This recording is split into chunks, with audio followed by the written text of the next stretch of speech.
Yo, what's up, everybody? Welcome back to the second podcast of this new weekly podcast version for Grind City Hoops. On this week's episode, we will be talking about the politics of the game, diving into the unfair advantages given to certain players playing within a system, whether that's playing for a certain coach, certain AAU program, or a certain school or prep school. But don't worry, we're going to get right into this. We got a few segments coming up. So first segment, the big lie we're told by pretty much anyone that coaches basketball or any administrator that's in basketball. The biggest lie you're ever told is if you just work hard, everything else will figure out itself, which is nothing but a lie, just because the politics of it, and it's not just basketball, it's life in general. Politics of everything exists. Favoritism exists. Connections exist. Nepotism exists. You can see with LeBron James and his son Bronny. But yeah, working hard and everything else will figure itself out. Working hard and you'll be on the court is nothing but a lie. I'm not saying there's no truth to that. There is truth to that. However, you have to work hard and you also have to be lucky, but you also have to have connections. You have to play for a coach that knows other coaches that can give you exposure. Because at the end of the day, you can be the best basketball player, but if you're in the middle of West Virginia and no one's ever heard of you, you're not going anywhere. You're not going to go too far. So it's really important to have a couple of things: a coach that's really connected, a trainer that's really connected, and either play for a school that has a lot of exposure or an AAU program that can give you a lot of exposure. And it's even better if you can do both.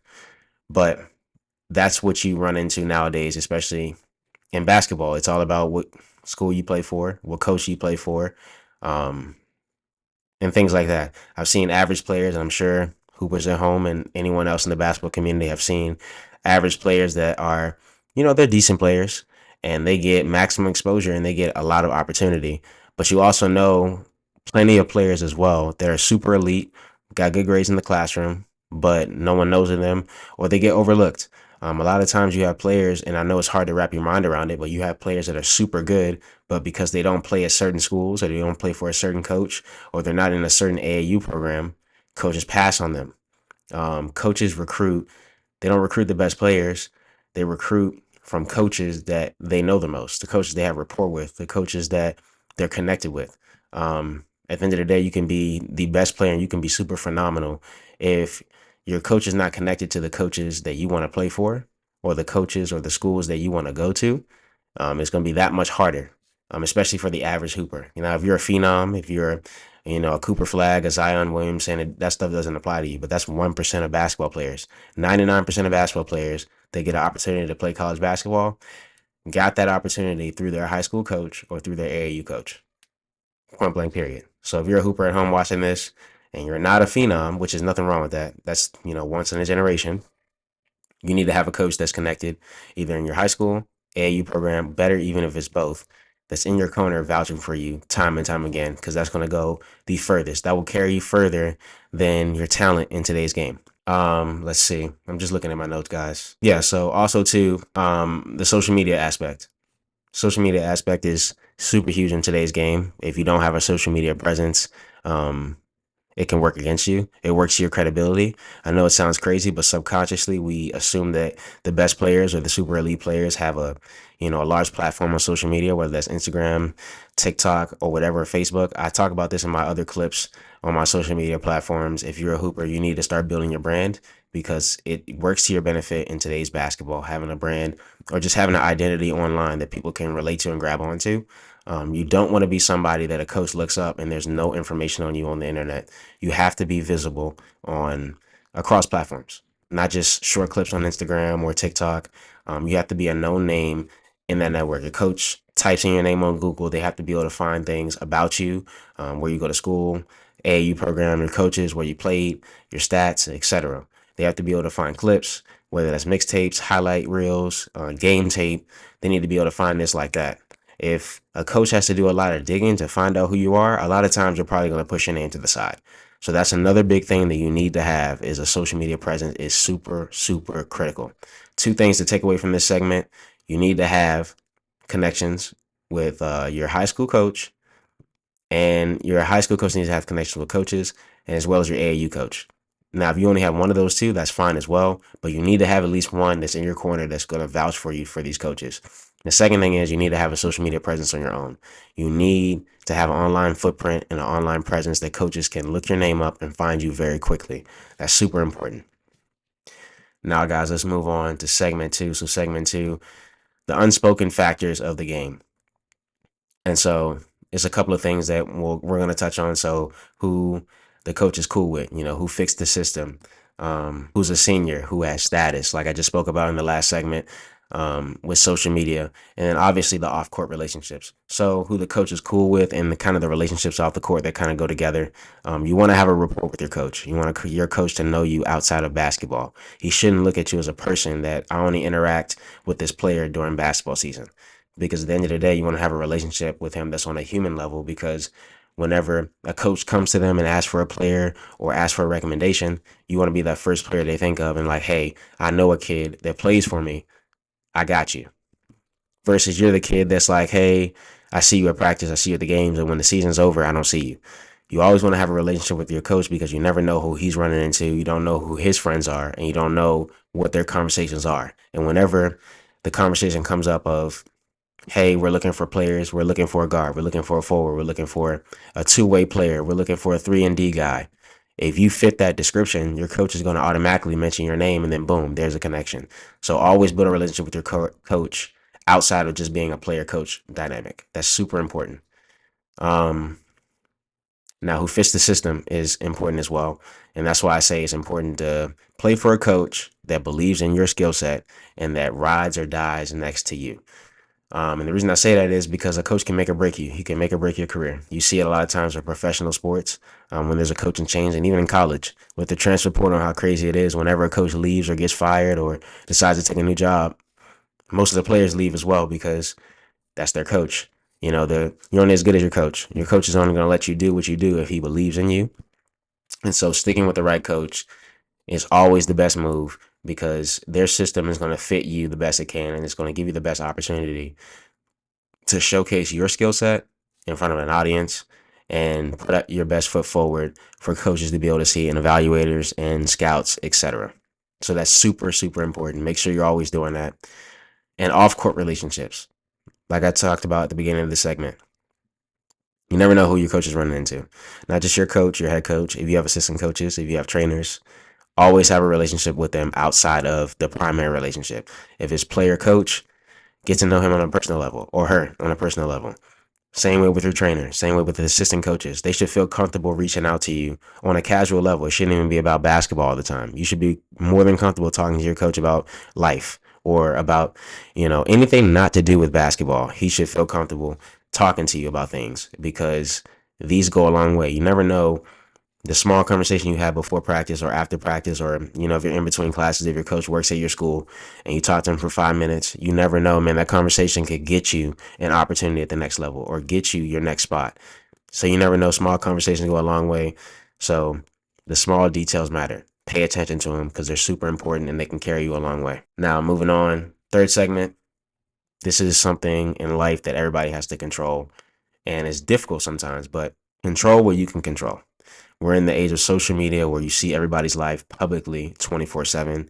And a lot of times you can get caught up in the drama. Oh, he got this offer. He got this opportunity. They play for this school. They play for this AAU program. Oh, they're with Nike. They're with Adidas. And you're looking at what everybody else is getting, but you're not paying attention to what you have and what's right in front of you. A lot of times people don't make it because they're so busy looking at what everybody else has instead of salvaging what they do have. So what I'm saying by that is, all you can do is wake up every day and put one foot in front of the other. Continue to build on the success you've been having, no matter how big or small. It doesn't really matter, because over time, if you put one foot in front of the other every single day, sooner or later, you're going to have a house. You're going to have a mansion. Next thing you know, you're going to have 6 houses, because you've been building for so long and getting better and improving yourself on and off the court, that the little small steps that you thought were small and insignificant, they add up over time. But it's the same way going the other way around as well. If you don't pay attention to detail, if you don't get better, if you don't work on your game, if you're so busy worrying about what they got and they got, it will work against you as well, because every day that you worry about what they got, they're still building and you're not. You're so busy watching them win. So always remember, put one foot in front of the other each and every day. Keep carrying water. and you'll be just fine. In practice, always make sure you make the most of your reps, practice training sessions, lifting weights, all that stuff matters, even when you're tired, especially when you're tired, because game like situation, you're not going to be at 100% in the third and fourth quarter. Hey, if you can't make plays when you're tired in drills, how are you going to make plays in the fourth quarter? So always remember, take every rep seriously and always keep going.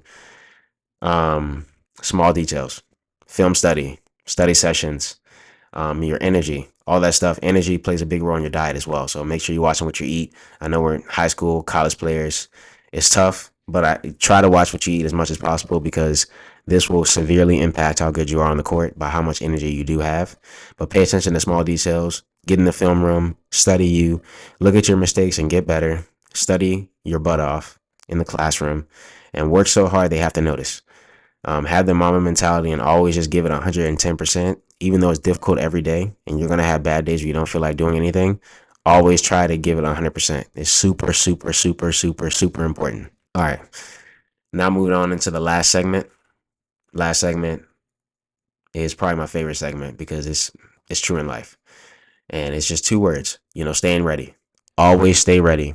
Um, some of the things we're going to touch on real quick is you got the mental strategies, but you also got things like frustration that impact you. But um, you got stories of players that have overcome not being ready and made it happen.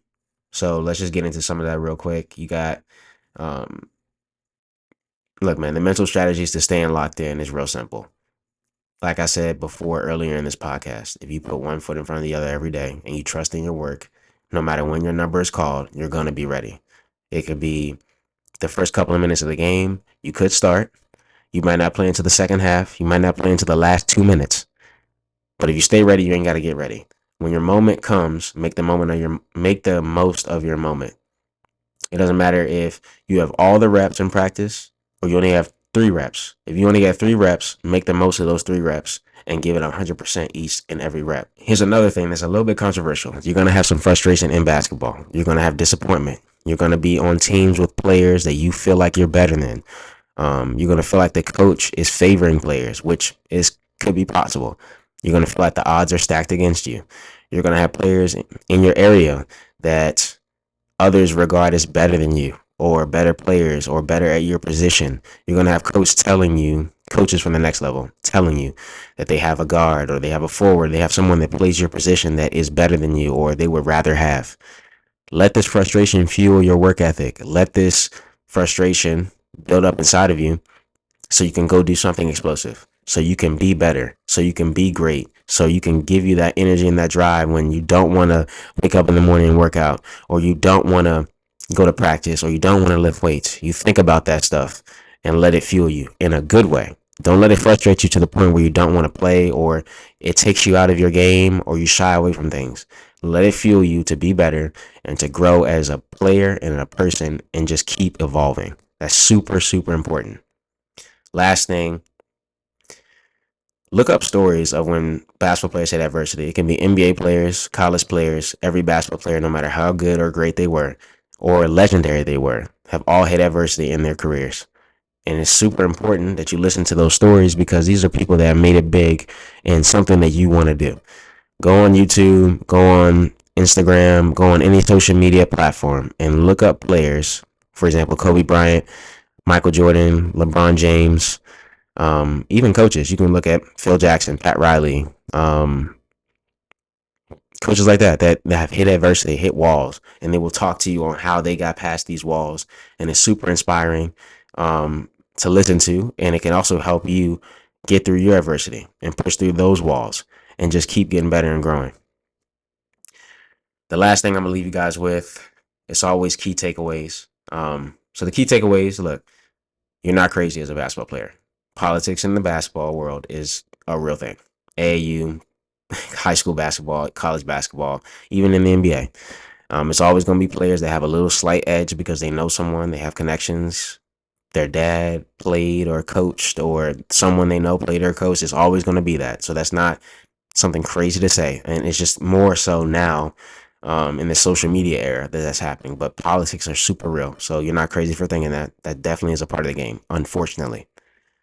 Um, Complaining about politics being in the game won't change anything. Obviously, it's unfortunate, especially if you don't have the connections. But it doesn't mean it can't be done. It doesn't mean you can't make it. It doesn't mean that you're not good enough because you don't know somebody or you don't know a coach or your dad didn't play at this school. It doesn't mean you can't do it just because you don't have the proper connection. So complaining about it won't do anything. Continue to put in the work each and every day. Continue to have those small conversations with your mentors, your coaches, your trainers, and keep working hard. That's all you can really do to try to get the maximum exposure possible. And finally, always be aware of the game and always try to find a way to win within the game. And a win within the game, staying locked in, staying humble, staying motivated, even in times of adversity is super, super important. Don't let politics frustrate you. Don't let lack of playing time frustrate you. Don't let missing a couple of shots frustrate you. Anything within the game, don't let it frustrate you. It's all mental. It's always on to the next one. So make sure you stay locked in, stay focused, stay strong, stay humble and hungry, and you'll go far. Thank you guys so much for tuning into this episode of Grind City Hoops. This is the second one of, many. I appreciate the support. If you really enjoy this content, make sure you go to our bio and click our link tree and you'll find us on all platforms. I can't wait to see you guys in the next one. Make sure you press subscribe and let's keep this going. See you on the next one.